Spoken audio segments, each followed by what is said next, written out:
Naghahanap ka ba ng term insurance na may accident, critical illness at hospitalization?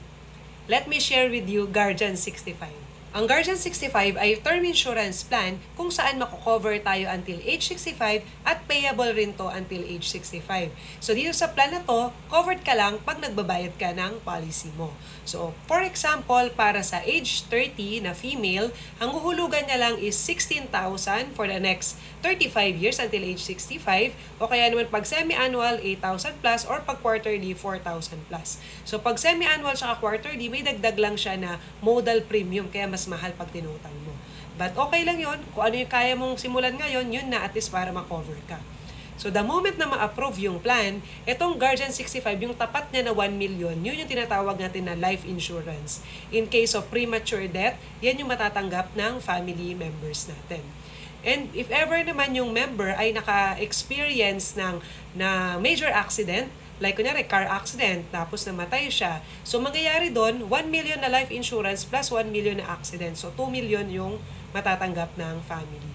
So maliban pa doon, para sa accident and health coverage na yan, so covered rin dito yung dismemberment, meaning yung other body parts natin hindi na magamit. Kunyari naputulan ng kamay, daliri, ganyan. So syempre, mas less capable na tayo to do the work, lalo na kapag kung yung mga thumb yung na tanggal o kaya naman yung kamay dahil sa accident. Yan.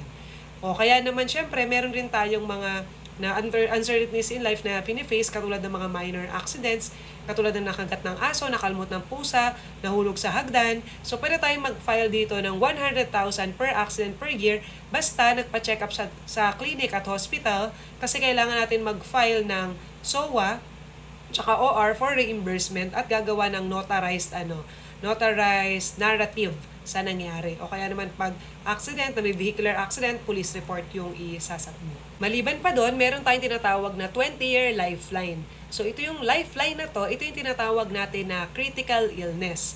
So mamaya papakita ko yung mga list ng critical illnesses na cover dito sa plan. So kung 20 years siya, so from age 30 up to age 50.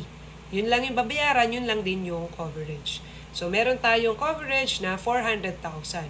So, meron lang tayong waiting period na 90 days bago ito mag-take effect. And then, kapag na-diagnose yung member ng critical illnesses, kunyari cancer, so meron lang tayong survival period na 14 days bago ma-file ito critical illness claim. Dinagdagan na lang natin tong 140 pesos na waiver of premium. So just in case yung member ay naka-experience ng total and permanent disability, kunyari na accident siya tapos bedridden siya na 6 months na tuloy-tuloy, so mangyayari, mawu-waive yung mga huhulugan sa plan para makapag-focus yung client sa recovery. Definition pa nito is hindi niya na magawa yung 3 out of 6 activities of daily living, katulad ng eating, toileting, dressing up, taking a bath, o kaya naman transfer, tsaka mobility. Ito nga pala yung list of critical illnesses na covered natin sa 20-year lifeline na meron lang dito sa Guardian 65. Example nan, heart attack, stroke, chronic renal failure, liver cirrhosis, cancer, coronary artery bypass surgery, and vital organ transplant. Balikan naman natin tong tinatawag natin na Medigard. Itong Medigard, hospitalization benefit ito ng member na kumuha ng plan. So, pwede mong idagdag, pwedeng hindi. So, itong DHI or Daily Hospital Income Benefit, meaning minimum 12 hours na makonfine yung member, pwede tayong mag-file ng reimbursement na 1,500 per day of confinement, maximum 365 days. Kapag yung member naman ay na-confine sa hospital nang lagpas sa 30 days, so 1,500 na DHI plus 1,500 na LTH. So 3,000 pesos per day na yung mafa-file natin na reimbursement starting on the 31st day up to 365th day.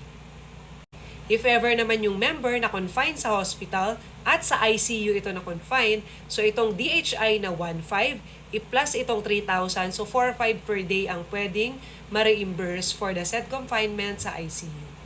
Diba? Sobrang mura. So ito lahat yung mga coverages na meron tayo dito sa Guardian 65 for age 30 female. Dito sa Guardian 65, ang pinakakaibahan niya is fix yung hulugan mo for the next how many years until age 65. So yun na yung pinaka-maximum na pwede kang ma-cover. Dito may makikita kang end of year cash value. So yung cash value, meaning, kunyari nagkaroon ng experience na financial challenges sa family members at talagang wala nang ibang mahihiraman na money at last resort na talaga ang naisipan mong kuhanan ng money is yung life insurance plan. Though sana hindi, pero kung ito man yung mangyari at gusto mo nang i-stop yung hulog, i-terminate mo na yung plan, yan lang yung matatanggap mo. So, bonus na lang na meron kang makuha na money kasi in the past years, na-cover ka naman ng insurance plan mo. That's it. So, that's Guardian 65 na term insurance plan kung saan mako-cover tayo until age 65. So, pwede tong lagyan ng mga riders na accident, pwede ka rin maglagay ng critical illness na lifeline, at pwede tayong magdagdag ng Medicard as the hospitalization benefit ng member. So for more questions regarding Guardian plans o kaya naman AIA life insurance policies, you may comment down below or you can send me a message.